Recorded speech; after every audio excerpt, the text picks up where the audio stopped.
Welcome back. The Flag Award for Teaching Excellence is an award that recognizes and celebrates New York City's public school teachers. Joining us today is one of the five grand prize winners, Cheriece White, a multimedia art, design, and technology teacher at the Metropolitan Soundview High School in the Bronx.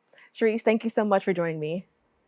Thank you so much for having me. I appreciate you guys. So, first off, congratulations. And I want to talk a little bit about the Flag Award. Can you just tell us how you heard about it? Well, actually, I was nominated through an email. I want to say a year ago. It was back in October, saying that I was nominated for a Flag Award, and it was for teaching excellence and to fill out these papers if you were interested in moving forward. So you really don't know who nominates you at all. So I figured, why not go through the process? I read what it was about. It's about recognizing public school teachers for doing great things within the classroom and outside. And I felt like the program that I built should be recognized. That's always been like a goal of mine for many, many, many years. And I went through the process, and it was a long, intensive process. There was a lot of application phases and Zoom interviews and stuff like that. So that's kind of how I found out about it, but I didn't know that I won until 2 weeks ago. And my faculty surprised me by having a virtual baby shower, and it winded up being that the two presidents and the founder of the organization, Risa, Laura, Laura and Glenn, they were on the call, and they presented me with a $25,000 check to let me know I won, and it was out of this world, a whole outer body experience. I can't even describe That's how it was. amazing. Now, looking Yeah. back, how does it feel to know that somebody just thought of you and said, you know what, she's an amazing teacher, we should honor her? How does it feel to know like you didn't even really have much to do with this out like when it comes to being nominated? Honestly, just I'm gonna probably say honored 20,000 times in this interview. But it really took me back, and I got very emotional because, you teaching is great for, like, the perks and stuff. Everybody talks about summer vacation, stuff like that, but you really make an effect on these kids, especially when you care. Like, if you really invest your time with these students and they see that you genuinely want them to be seen and heard, it's the most rewarding thing in the world. And to know that not a previous, excuse me, a current student nominated me, I found out afterwards. It was humbling, and that just means that I'm doing something right. So I want to get into a little bit about your teaching experience. You are known as the queen of creativity, and I understand that you're also known for your unique approach to teaching. Can you tell me more about your field and how you found a way to make it unique? Yes. So I am a visual arts teacher by default, but I always thought that there was a void in visual arts education and a connection to technology. Now, there's graphic design, of course, where you do animations now and things for posters, but with technology growing, when I became a teacher back in 2012, and then I got hired in 2013, social media was also starting to boom and really take off. And I started to see, people trying to meet the void of how to content create and how to make their platforms more their own. And it's not being taught in schools because it was brand new.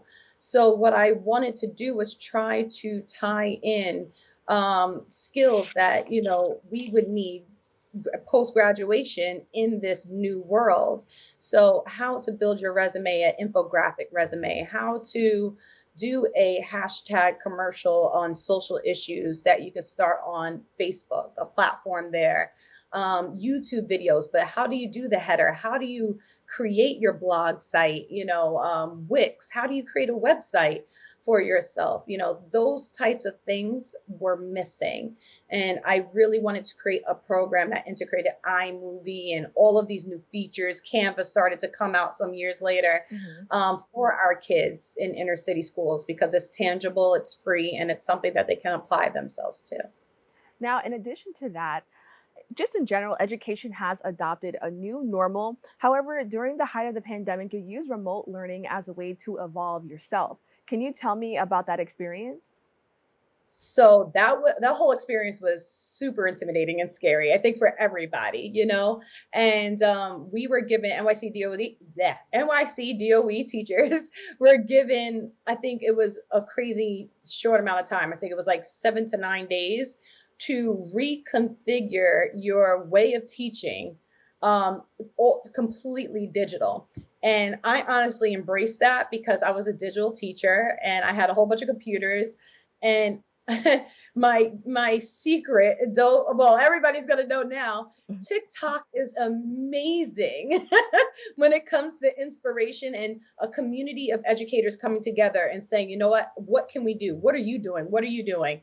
And I got this idea of trying to build a platform for the kids that was virtual, a way for them to escape the house that they were in by building rooms that they can interact with, learning, teaching them how to do virtual tours through Google AR, and just also just making it fun for them, just creating a virtual campus that they can walk through. And every day, I think people started doing these Bitmoji classrooms, and I kind of went a little too far and literally built a whole college campus for my classroom. And each room was for a different sector of a time period for the pandemic, and different projects. And I had a virtual gallery that they can walk through and they can see their projects on the wall. And that really transformed me as an educator because I got to also ask them, what do you want to do this pandemic? I know it's a lot going on, but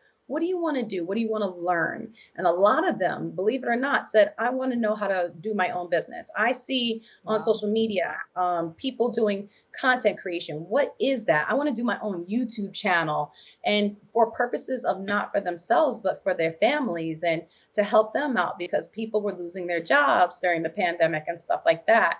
And I heard what they said and I transformed what I was doing, to have an end goal where they had a slide deck and things that they can utilize post pandemic for themselves and their families. And some of them did. Some of them created businesses and they're doing very well. So I'm very, very proud of that moment for myself and my students. And I understand that you also helped out many of your colleagues. Why was that important to you? Okay, for a number of reasons. One, because not everybody's technology savvy and people were struggling. And my thing is that I'm a part of a school, I'm a part of a team. And, even though I might not see them every day, I don't want my school to fail. I don't want the students to feel bored in the classrooms because maybe just the lack of knowledge that my colleagues had for engagement and how to do it, and maybe how easy it was to do it, but starting something new is intimidating. So what I did was I asked my principal if it was okay. And I took the time out to create a 7-week extensive teacher creative course that taught them how to gamify their classroom. So, and it was beyond Kahoot. It's like, how do you build slide decks in Google Docs or Google Slides and have Mhm. them interact with it? And, study habits and instead of giving them an article to read, why not do a Google virtual reality of the place that you're trying to do for a history lesson? And it was just it was amazing how a lot of the teachers said that their students took notice, or the engagement level in their classroom started to rise and people started to sign on more, That's in amazing. order to partake. Yeah. So, as like everything that you're telling me, I think it's no surprise that you are one of the five grand prize winners. Can you just explain how will this affect your life and your work as a teacher? Ooh, this affected me because it was almost validation that you need to continue to believe in what you believe in and know that someone out there will one day recognize what you were doing. And it solidified why I even started teaching in the first place. And it's like I said, it's an honor, it's humbling, and it changes my outlook on things that I'm not doing all this in vain, all the long hours. Someone notices, and it's not just the jury who nominated me or the flag award that I'm so thankful for. But it's the kids, it's the students that are benefiting the most. Mhm. And that just makes me proud and fulfilled. Now, in addition to your prize, your school will also receive a $10,000 grant designated for use in an arts based initiative. Can you tell me about what you plan to do with that $10,000 for the school? Yeah, well, I would like to kind of not just redo my classroom, but have it accessible for everyone that needs it. I love working with the science teachers, the STEM teacher, and some of the mathematics teachers on different projects. I would love to do a store pop-up shop fair. You know how you have science fairs? Mhm. It would be really, really awesome that at the end of all the long work of building their logos and NFTs and storefronts, that they're able to print out their logos and put them on merchandise, and have an area where at the end of the year the community can come in, the school can come in and kind of just walk around everybody's storefront and either support their idea or their business, or take their cards that they created themselves and really learn what networking is and what that's like. Because I think that's also something valuable that you need after high school that's also not taught. So I think that would be a really cool end experience for the students. That sounds truly amazing. And I love that it's for Bronx students because we don't see that often. Now, can you tell me why are awards like the Flag Award necessary now more than ever?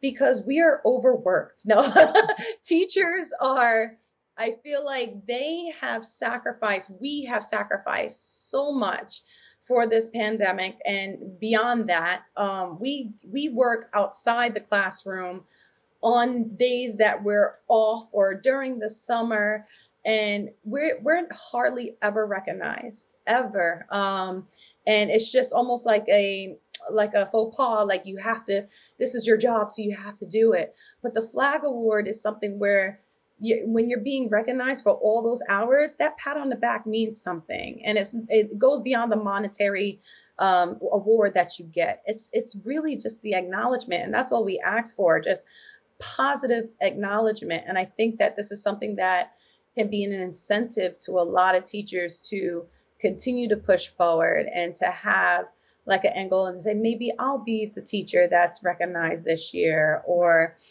but I feel like the Flag Award has definitely changed the game, and I really hope to see it flourish and go beyond NYC, hopefully national one day. It's definitely a blessing.